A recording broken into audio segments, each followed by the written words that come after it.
Praise లాడు మీ అందరికీ వందనాలు. ఈరోజు మీకు కొద్ది మాటలు చెప్పాలని ఆశ కలిగి ఉన్నాను. నేను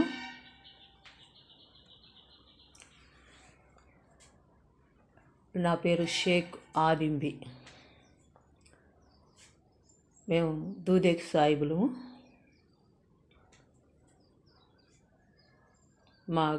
మేము అంటే నేను పుట్టింది విజయవాడకి సమీపంలో నులకపేట అనే గ్రామంలో నేను అక్కడ జన్మించడం జరిగింది. ఆ తరువాత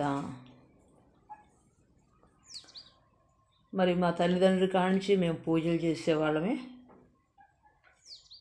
ఆ తర్వాత క్రమక్రమంగా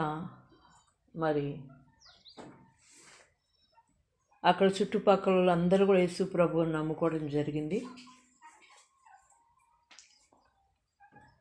ఆ తర్వాత మా కుటుంబంలో కూడా మా అన్నదమ్ములు, తల్లిదండ్రి, మా అక్కోళ్ళు అందరూ కూడా యేసు ప్రభువుని నమ్ముకున్నారు. నాకైతే మొదటి నుంచి కూడా యేసుక్రీస్తు ముఖం చూడటం అంటే కూడా చాలా అసహ్యంగా అనుకునేదాన్ని. ఎందుకంటే మేము ముస్లిమ్స్మి, మేము పూజ చేసేవాళ్ళం. మా తమ్ముడు అంటే ముస్లిమ్స్ ఏంది పూజలు చేయటం ఏంది అనుకోవచ్చు. ఫస్ట్ నుంచి కూడా మా అమ్మ నవలూరు పుట్టకాడికి అని చెప్పి అక్కడికి వెళ్ళేవాళ్ళు. పిల్లలైన మమ్మల్ని తీసుకెళ్ళేవాళ్ళు. చిన్నప్పుడు ఎవరికి బాగాలేకపోయినా అక్కడ పుట్టేంటికి ఇస్తాం అది ఇది అని అట్లా చేసేవాళ్ళు ఒకప్పుడు, యేసు ప్రభువుని నమ్ముకోకముందు. ఇక అందుకని పేర్లు కూడా అందరివి కూడా మా ఇంట్లో పేర్లు మేరాబి, మేరావలి. అయితే నాకు ఆ పేరు పెట్టలేదని ఏడ్చాను, కానీ నాకు పెట్టిన పేరు ఏంటంటే షేక్ ఆదింబి అని నా పేరు. అయితే అదంతా పెద్ద సాక్ష్యము. నా తల్లిదండ్రులు అందరూ కూడా యేసు ప్రభువుని నమ్ముకున్నారు. యేసు ప్రభుని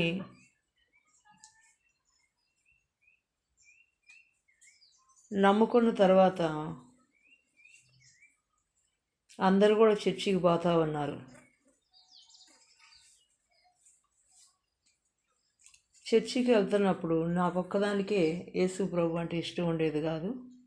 నేను అంగన్వాడీ స్కూల్లో ఆయాగా పనిచేస్తున్నాను. ఆ తర్వాత క్రమ నిదానంగా నేను యేసు ప్రభువుని దర్శించడం జరిగింది. ఆయన దర్శనమిచ్చి నా జీవితాన్ని, నా హృదయాన్ని మార్చాడు యేసు ప్రభు. నాకు ఒక నూతనమైన జీవితాన్ని ఇచ్చాడు యేసు ప్రభు. ఆ తర్వాత నేను చర్చికి వెళ్తున్నదాన్ని, అంగన్వాడీ స్కూల్లో ఆయాగా చేసేదాన్ని. కానీ నాకు ఆయాగా ఆ ఉద్యోగం చేస్తున్నప్పుడు నాకు నెమ్మది ఉండేది కాదు, సమాధానం ఉండేది కాదు కుటుంబంలో. అటువంటి పరిస్థితిలో నాకేం అర్థమయ్యేది కాదు. ఏంది గవర్నమెంట్ ఉద్యోగం అంటే, అది గవర్నమెంట్దే కదా అంగన్వాడీలో ఆయా అంటే. కొంతమంది నేను ఈ ఉద్యోగం ఇంకా మానేస్తాను, ఈ ఉద్యోగంలో నాకెందుకో నెమ్మది లేదు అని అంటే, గవర్నమెంట్ సొమ్ము కూడా తినాలంటే పెట్టి పుట్టుండాలి. కాబట్టి ఆ ఉద్యోగాన్ని మానుకోవద్దని చెప్పేసి సేవకులు కూడా సలహా ఇచ్చారు. చాలామంది నాకు చెప్పారు విడిగా కూడా మానేయొద్దని. కానీ నాకు నెమ్మది ఉండేది కాదు. ఎందుకో నా కుటుంబంలో శాంతి సమాధానాలు. ఉద్యోగం చేస్తుంటే అక్కడ కూడా జీతం రాకుండా ఆగిపోయింది, నెమ్మది లేదు. అయితే ఎక్కడ ప్రార్థనకి వెళ్ళినా కూడా దేవుడు యెషయా గ్రంథం 55వ అధ్యాయం 5వ వచనం ద్వారా, నీవెరగని జనులను పిలుస్తావు, నిన్నెరగని జనులు యెహోవా నిన్ను మహిమపరచగా చూసి, నీ దేవుడైన యెహోవాను బట్టి, ఇశ్రాయేలు పరిశుద్ధ దేవుని బట్టి నీ యొద్దకి పరిగెత్తుకుని వస్తారని ఆ యొక్క వాగ్దానం ద్వారా దేవుడు నాతో మాట్లాడుతున్నాడు. ఆ వాక్యం ద్వారా దేవుడు నాతో మాట్లాడుతున్నాడు. అయితే ఒక రాత్రి కాలమందు దేవుడు కళలో ఏం చూపిస్తున్నారంటే మెస్సియా పెంతుకోస్తు కేసరపల్లి పెద్దయ్య గారు, అన్నే దానియేలు గారు, ఆయన మంచి సేవకులు, అప్పట్లో బలంగా వాడబడుతున్నారు. ఆ దైవజనుడు ఒక పెద్ద స్టేజీ మీద ఉన్నారు కల్లో. నేను ఒక చిన్న పాక దగ్గర కూర్చొని ఉన్నాను. అయితే ఆయన ఆ దైవజనులు ఆ స్టేజీ మించి ప్రవచనం ఎత్తి పిలుస్తున్నారు. చాలా అభిషేకంతో నింపబడ్డారు. కల్లో నాకు కనపడుతుంది. ఆయన ఏమంటున్నాడు అంటే, నా కుమారి నారీమణి, నువ్వు నా సేవకురాలివి, నువ్వు సేవ చేయబోతున్నావు. నీవు ఎరగని జనులు నువ్వు పిలుస్తావు. నిన్ను ఎరగని జనులు యెహోవా నిన్ను మహిమపరచగా చూసి దేవుణ్ణి బట్టి నీ దగ్గరికి ప్రజలు వస్తారు. నువ్వు నా సేవకురాలివి అని చెప్పి ఆయన ప్రవచనం ఎత్తి పిలుస్తున్నాడు. ఆ రాత్రికాలం ఆ కళ ఆ విధంగా వచ్చింది నాకు. ఒకనొక దినమందు బలారాధన తీసుకోవటానికి, అంటే రొట్టె ద్రాక్షరసం తీసుకునేటప్పుడు నిజంగా దైవజనులే ఇస్తున్నారు. ఆ రోజు మెస్సియా పెంతెకోస్తులో ఆ రోజు బలారాధనలో పాల్పొందామని మేమున్న ప్రాంతంలో ఆ చర్చి కాడికి ఆ పాస్టర్ గారు వచ్చినప్పుడు బలారాధన ఇస్తున్నప్పుడు ఆయన ప్రార్థన చేసేవాళ్ళు. చేసి ఏదైనా దర్శనం చూపిస్తే చెప్పేవారు అనమాట. ఆయన మా సొంతోళ్ళు మేనత్త కుమార్తెని అడిగారు. నేను నిలబడి సాక్ష్యం చెప్పినప్పుడు ఆ అమ్మాయి ఎవరు అని అడిగినప్పుడు పాస్టర్ గారు ఆ మాట అడిగినప్పుడు మా మేనత్త వాళ్ళ ఆ అమ్మాయి అంది, మా మేనత్త కూతురండి, బాప్తీసం పొందింది ఆమె అని చెప్పినప్పుడు, ఈ మధ్య కొత్తగా బాప్తీసం పొందింది అని చెప్పినప్పుడు ఆయన అన్నాడు, ఆమె నాలాగా సేవ చేయబోతుందమ్మా అన్నాడు. ఆమె గురించి ప్రార్థన చేస్తుంటే దేవుడు నన్నే చూపిస్తున్నాడు, నాలాగా దేవుడు ఆమెను వాడుకోబోతున్నాడు అని చెప్పి ఆ దైవజనుడి ద్వారా కూడా చెప్పడం జరిగింది. అప్పుడు నేను కుటుంబంలో నెమ్మది లేదు, శాంతి లేదు, సమాధానం లేదు, ఈ జాబ్ చేస్తున్నాను, మరి దేవుడు వాక్యం ద్వారా ఇలాగ మాట్లాడుతున్నాడు, ప్రభువా మరి నేను పని చేయటం నీ చిత్తమా, సేవ చేయటం నీ చిత్తమా, నాకేమీ అర్థం కావట్లేదు ప్రభువా, నెమ్మది ఉండట్లేదు, ఇంత జాబ్ చేస్తున్నాడు సంతోషం ఉండలేదు అని నేను ఒకానొక దినమందు చాలా కన్నీళ్ళు విడిచి ప్రార్థన చేసుకున్నాను. ఒకానొక ప్రాంతంలో మరి ఆ మీటింగ్ జరుగుతుందని విని నేను ఆ మీటింగ్కి మా పిల్లలను తీసుకొని అక్కడికి వెళ్ళాను మీటింగ్కి. అయితే వెళ్ళిన తర్వాత కూడా అక్కడ కన్నీళ్ళు గార్చి ప్రార్థన చేసుకున్నా, ప్రభువా నా పట్ల నీ చిత్తం ఏంటి, నాకు నెమ్మది ఉండలేదు, నేను ఉద్యోగం చేసినా నెమ్మది ఉండలేదు ప్రభువా, నాతో మాట్లాడయ్యా, మరి ఎక్కడ చూసినా నా సేవ చేయమని మాట్లాడుతున్నావు, మరి నేను సేవ చేయటానికి ఇప్పుడు ఈ 3 పిల్లలను పెట్టుకొని నేను ఒకవేళ సేవ చేశాను అనుకో ప్రభువా, మరి నా బిడ్డలకు అంతగా, మరి నా కుటుంబ యజమాని కూడా పూర్తిగా ఇంకా మారలేదు, మరి ఎట్లా సేవ చేయగలనయ్యా, మా కుటుంబం పరిస్థితి ఏందయ్యా అని ఆ రోజు మీరు ఎలాగన్నా ఈరోజు నాతో మాట్లాడాలయ్యా అని చాలా కన్నీరు కార్చుకున్నాను. చాలా ఏడ్చాను అన్నమాట. చాలా ఏడ్చుకొని ఆ రోజు వాక్యం కొరకు నేను ప్రార్థన చేసుకొని దేవుని సన్నిధిలో, ఈరోజు మీరు ఏది చెప్తే అదే చేస్తాను ప్రభువా, నీ చిత్తం ఏంటో నాతో మాట్లాడండి అయ్యా అని చాలా కన్నీళ్ళు కార్చుకొని ప్రార్థన చేసుకున్నాను. ప్రార్థన చేసుకుంటే ఆ రోజు మెస్సియా పెంతెకోస్తు దైవజనులు అన్నే దానియేలు గారే ఆ రోజు ఆయన వాక్యం చెప్పడానికి అక్కడ మీటింగ్కి పిలువబడ్డారు. ఆ రోజు ఆ దైవజనులు వాక్యం చెప్పడానికి నిలవబడి ఏమంటున్నారంటే, నేను వాక్యం చెప్పడానికి వచ్చాను కానీ దేవుడు ఎందుకో నన్ను ఈరోజు సాక్ష్యం చెప్పమంటున్నాడు, కాబట్టి నేను సాక్ష్యం చెప్తాను, ఈరోజు కొద్ది సాక్ష్యం, నా సాక్ష్యం చెప్పాలని దేవుని ఆత్మ ప్రేరేపిస్తున్నాడని చెప్పినప్పుడు నేను శ్రద్ధగా వింటున్నా, దేవుడు నాతో ఏం మాట్లాడబోతున్నాడా, నన్ను సేవకు పిలుస్తున్నాడు, ఇది నిజమా, నీ చిత్తమా కాదా అని నేను ఆ రోజు నీ చిత్తం మీద అది చేస్తాను ప్రభు అని ప్రార్థన చేసుకుని వింటున్నప్పుడు ఆయన సాక్ష్యం ఏమని చెప్తున్నాడంటే, పాస్టర్ గారు, నేను ఒక ఆర్టీసీ డ్రైవర్ని అయితే దేవుడు నాతో సేవ చేయమని చెప్పి మాట్లాడుతున్నప్పుడు దేవుడితో మరి పెద్దయ్య గారు అన్నారంట,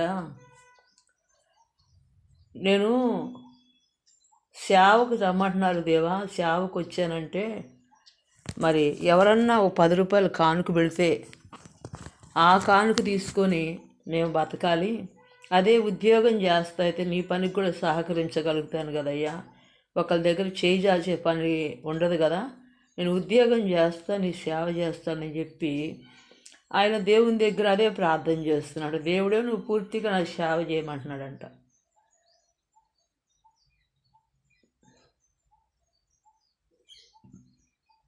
అలా అంటున్న తర్వాత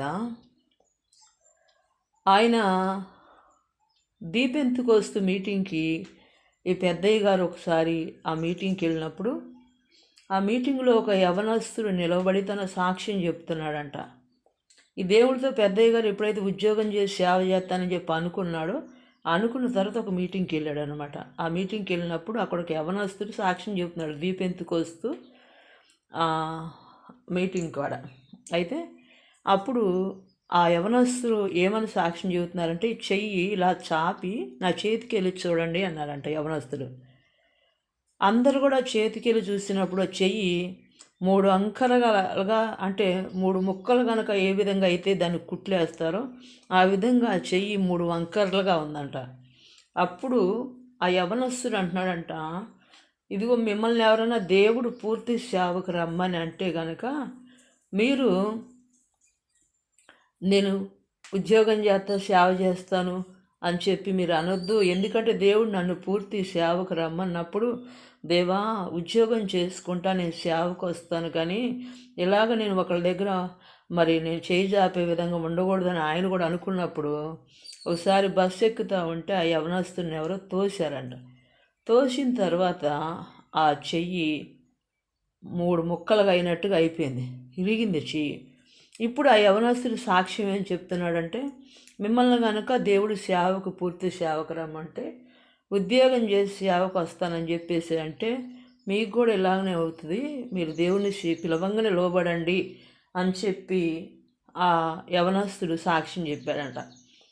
ఆ సాక్ష్యమైన తర్వాత పెద్దయ్య గారు ఇంటికి వచ్చి మరి ఆ రాత్రి కాలం అందు ఆయన పడుకొని నిద్రపోతామంటే ఆ కల్లో ఆయనకి మూతి అంకురపోయినట్లుగా మరి చెయ్యి కాలు పక్షవాతం వచ్చినట్లుగా ఆయనకి కల్లో కనపడుతుందంట. అప్పుడు వెంటనే లేచి కూర్చొని, ప్రభువా నన్ను క్షమించిన ఆయన అని దేవుని సన్నిధిలో కన్నీరు గార్చి ప్రార్థన చేసి, ప్రభువా నీ సేవ చేస్తాను నేను, కాకపోతే నాకు ఆహారానికి వస్త్రాలకు కానీ మరి ఏది కూడా ఉండటానికి కానీ కొదువేమీ లేకుండా నాకు సహాయం చేయనాయనా అని ప్రార్థన చేసుకొని ఆయన సేవకు వచ్చిన తర్వాత దేవుడు ఈరోజు మెస్సియా పెంతెకోస్తు మరి ఎంతగానో దేవుడు ఆశీర్వదించాడు. ఆ రోజు దేవుడు దైవజనుడి ద్వారా నాతో కూడా మాట్లాడాడు అనమాట. ఏమనంటే, దేవుడు పిలిచిన తర్వాత నేను ఉద్యోగం చేసి సేవ చేస్తాను, లేదంటే ఉద్యోగం చేసుకుంటాను, అదెట్లా ఇదెట్లా అని అనకూడదు. దేవుడు పిలిచిన తర్వాత దేవుడే పోషిస్తాడు. దేవుడు పిలిచిన తర్వాత మనం ఎప్పుడు కూడా మరి సాకులు చెప్పకూడదు. ఖచ్చితంగా దేవుని పని చెప్పింది చేయాలని చెప్పేసి సేవకు రమ్మంటే పూర్తిగా వచ్చేయాలని చెప్పారు. అప్పుడు నేను దేవుడే నాతో మాట్లాడాడు, నన్ను ఉద్యోగం నుంచి దేవుని సేవకు పిలుస్తున్నాడని చెప్పి నేను నా మనసులో ఆలోచన మరి దృఢపరచుకొని అప్పుడు నేను ఆ ఉద్యోగానికి నేను ఇక ఉద్యోగానికి రావట్లేదని చెప్పేసి మరి బయటకు వచ్చేయడం జరిగింది. దేవుడు నన్ను మరి అనేక వాగ్దానాల ద్వారా, అనేక వాక్యాల ద్వారా, అలానే దర్శనాల ద్వారా, కళ ద్వారా దేవుడు నన్ను ఒక స్థిర నిశ్చయితకు రావడానికంటే దేవుడు నన్ను సేవకు పిలుస్తున్నాడు అనే ఒక నిశ్చయిత నాలో కలిగింది. ఆ తర్వాత అంతకుముందు నాకు ఆలోచన ఉండేది ఏంటంటే, ఎలాగ పోషించగలను పిల్లల్ని అని. కానీ దేవుడు నా మనసులో అది స్థిరపరిచిన తర్వాత దేవుడి రోజు మరి గొప్పగా మరి ఉన్నతంగా మరి దేవుడు ఆత్మీయతలో మరి ఆత్మీయంగా దేవునిలో ఎదగటానికి ఆయన కృపను అనుగ్రహించాడు. దేవుని వల్లే ఒక వ్యక్తి పరిశుద్ధత కలిగి ఉండాలన్నా, ఆత్మీయతలో స్థిరంగా ఉండాలన్నా అవన్నీ దేవుని వల్లే జరుగుతాయి. ఏ మానవుడు కూడా తనంతట తాను నిలబడలేడు. అలాగని ఒకవేళ నిన్ను సేవకు దేవుడు పిలిస్తే, ఒకవేళ ఏ పనికి నిన్ను పిలిచినా వాయిద్యం వాయింతని పిలుస్తున్నాడా, దాంట్లో నేను రాలేనని వంక చెప్పొద్దు. అలానే ఒకవేళ పాటలు పాడే కృపనికి ఇచ్చాడా, దాంట్లోనే నీ శక్తి వంచన లేకుండా దేవుని పని చెయ్యి. ఏ పని కొరకు దేవుడు నిన్ను పిలిచాడో ఆ పనిలో దేవుడు నన్ను చూస్తున్నాడు. పాటలు పాడుతున్నావా, దేవుడిని చూస్తున్నాడు. ప్రార్థన చేస్తున్నావా, దేవుడు చూస్తున్నాడు. ఎందుకంటే కొంతమందికి పాటలు పాడటం రాదు, మరి వాక్యం చెప్పడం కూడా రాదు, కానీ వాళ్ళు గొప్ప ప్రార్థన చేసేవాళ్ళుగా ఉంటారు. ఆ తలాంతులు అంటే ఆ విధంగా వాడబడటం దేవుని చిత్తం. అది అలాగనే వాడబడండి, కానీ దేవుని పని చేయండి. కాబట్టి దేవుడు మరి ఇంకా చాలా పెద్ద సాక్ష్యం, కాకపోతే నేను కొంచెంగా ఈ విషయం నేను చెప్తూ వస్తున్నాను. దేవుడు నన్ను అలాగా మరి పిలిచాడు, ఆయన సేవలో నిలబెట్టాడు. ఎందుకంటే యోసేపుని దేవుడు ఏర్పాటు చేసుకున్నాడు. కళల ద్వారా ముందుగానే దేవుడు బయలుపరిచాడు. అది అన్నదమ్ములకి ఎగతాళికరంగా ఉండి ఉండొచ్చు. తన తండ్రి కూడా కొంచెం గద్దించాడు. అయినప్పటికీ తండ్రి మనసులో, యాకోబు మనసులో ఆ ఆలోచన ఉంచుకున్నాడు, జ్ఞాపకం పెట్టుకున్నాడు. కానీ దేవుడు మరి యోసేపుని ఘనంగా ఏదైతే చూపించాడో ఆ విషయంలో ఘనంగా నిలబెట్టాడు. పరో అంతగా దేవుడు ఆశీర్వదించాడు. కాబట్టి దేవుని బిడ్డలారా, దేవుడు మిమ్మల్ని ఏర్పాటు చేసుకున్న ఆ ఏర్పాటు ఏంటో ముందు నిశ్చయించుకోండి. గలిబిలి పడకుండా, కంగారు పడకుండా, తొందర పడకుండా నిశ్చయం చేసుకోండి. దేవుడు మీతో ఏ పని చేయాలని కోరుకుంటున్నాడో, ఎప్పుడైతే దేవుడు అనుకున్న విధంగా వచ్చినప్పుడు నీకు మనశ్శాంతి ఉంటుంది. దేవుడు అనుకున్న విధంగా నువ్వు చేయటం ప్రారంభించినప్పుడు, దేవుడు ఏ విధంగా అనుకున్నాడో నీ కుటుంబాన్ని, నీ జీవితాన్ని, నీకున్న ప్రతి ఒక్క పరిస్థితిలోంచి ఎలా విడిపించాలనుకున్నాడో అలాగ విడిపించి ఆయన అనుకున్న విధానానికి దేవుడు నిలబెడతాడు. కాబట్టి ఆయన వాక్యానికి, ఆయన మాటకి, ఆయన దర్శనానికి, ఆయనకి నువ్వు నమ్మకంగా ఉండి విధేయత కలిగి మరి ఆశీర్వాదం పొందే వ్యక్తిగా, దేవుని పని చేసే వ్యక్తిగా ఉండాలని మరి ప్రేమతో ఈ మాటలు తెలియపరుస్తున్నాను. నన్ను దేవుడు ఆ విధంగా బలపరిచాడు. కాబట్టి దేవుడు పిలుపుగా అనుకుంటే, దేవుడు కనుక నీతో పూర్తి సేవకు రమ్మనంటే మాత్రం మీరు దేవుని మాటకు లోబడండి. తర్వాత ఎలాగ పోసినా ఎలాగా ఏంటి అని నువ్వు అనుకున్నావు అనుకో, నిన్ను పిలిచిన వాడు దేవుడు. నిన్ను పిలిచిన దేవుడు నీకేం కావాలో దేవుడికి తెలుసు. ఏలియాని పిలిచాడు దేవుడు, కాకుల ద్వారా ఆహారం పెట్టాడు. ఏలియాతో అన్నాడు, ఏలియా నువ్వు కేరీతు బాగు దగ్గర దాగుండు అన్నాడు. చూడండి, ఎవరన్నా ఆహారం తేవాలంటే మనం కనపడితే తేగలుగుతారు. కానీ ఇక్కడ ఏలియాకి దేవుడు అంటున్నాడు, నువ్వు దాగి ఉండు, నేను కాకులములకు ఆజ్ఞాపించాను అన్నాడు. తర్వాత విధవరాలకు ఆజ్ఞాపించాడు. అంటే ఎవరు ఏలియా కంటే ముందు దేవుడే పనిచేస్తున్నాడు. ఏలియాని ఎలాగ పోషించాలా, ఏ వ్యక్తితో మాట్లాడాలని దేవుడు తిరుగుతున్నాడు. అక్కడ కాకుల దగ్గరికి దేవుడే వెళ్ళాడు, విధవరాల దగ్గరికి దేవుడే వెళ్ళాడు. ఎందుకు? ఏలియాని పిలిచింది దేవుడు కాబట్టి. ఈరోజు నిన్ను దేవుడు పిలిస్తే ఖచ్చితంగా నిన్ను పోషిస్తాడు దేవుడు, నీ అవసరాలు తీరుస్తాడు. కొదువులు కలిగి ఉండాలా, అలాగుండి కొంతకాలం ఉన్న దేవుడు నిన్ను నిలబెడతాడు. కాబట్టి ఈ మాటలు వింటున్న దేవుడు, మరి ఈ మాటలు వింటున్న నీవు దేవుని మాటకు లోబడి ఉండాలని, దేవుని ఆశీర్వాదం పొందుకోవాలని ప్రేమతో ఈ మాటలు తెలియపరుస్తూ ప్రార్థన చేసుకుందాం. మహాపరిశుద్ధుడైన తండ్రి, ఘనమైన దేవునికి వందనాలు ప్రభా. నీ గొప్ప కృపను బట్టి స్తోత్రాలు. ఈ వాక్యాన్ని బిడ్డ హృదయాలు నీరు కట్టి ఫలింపజేసి నీ పిలుపుని నిశ్చయించుకొని నాయన నీ మాటకు లోబడి సేవ చేసే భాగ్యాన్ని ప్రతి ఒక్కరికి అనుగ్రహించమని యేసు నామములో ఈ మనవలన్నీ అడిగి పొంది నాన్న ప్రియమైన పరలోక తండ్రి. ఆమేన్.